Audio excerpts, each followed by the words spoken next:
السلام علیکم دوستو، میرا نام ہے محمد اکرام اور آپ دیکھ رہے ہیں ریئلٹی ٹی وی اردو۔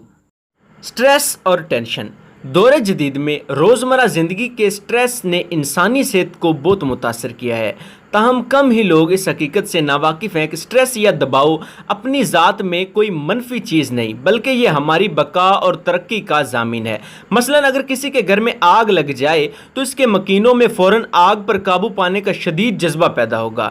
اس بنا پر لوگ فوراً حرکت میں آ کر آگ کو بجھانے کی کوشش کرتے ہیں۔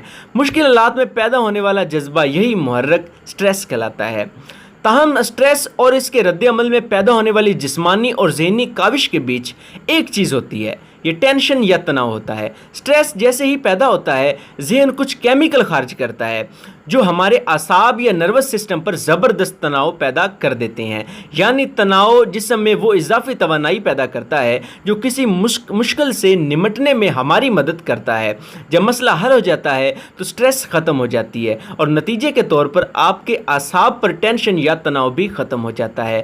تاہم جب انسان مستقل سٹریس میں رہنے لگے تو اس کے نتیجے میں اعصاب پر یعنی کہ ہڈیوں پر مسلسل تناؤ طاری رہتا ہے۔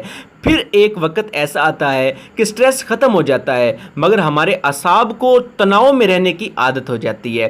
انسانی جسم کو جو نقصان پہنچتا ہے وہ سٹریس سے نہیں بلکہ اسی تناؤ سے پہنچتا ہے۔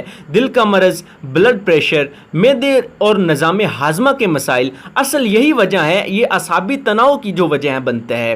اسی لیے اس مسئلے کے حل کی بنیادی کنجی یہ ہے کہ جب بھی انسان سٹریس طویل ہونے لگے تو فوراً اس چیز کا جائزہ لیا جائے کہ ہم مستقل تناؤ میں تو نہیں ہیں۔ اگر ہیں تو گہری سانس لے کر کسی کھیل کو اختیار کر لیں، کسی تفریح میں شامل ہو کر یا کسی طریقے سے ٹینشن کو دور کریں، کوئی اچھی بات کریں، نمازوں میں دل لگا لیں، نیکیاں کرنے لگ جائیں، لوگوں کے ساتھ صدقہ خیرات کریں، لوگوں کے ساتھ اچھے اخلاق کے ساتھ پیش آئیں، کوئی غصہ کرتا ہے تو نرمی سے پیش آئیں، انشاءاللہ تعالی آپ کی ساری سٹریس ختم ہو جائے گی، کیونکہ انسان کے لیے زہر قاتل یہی ٹینشن ہے۔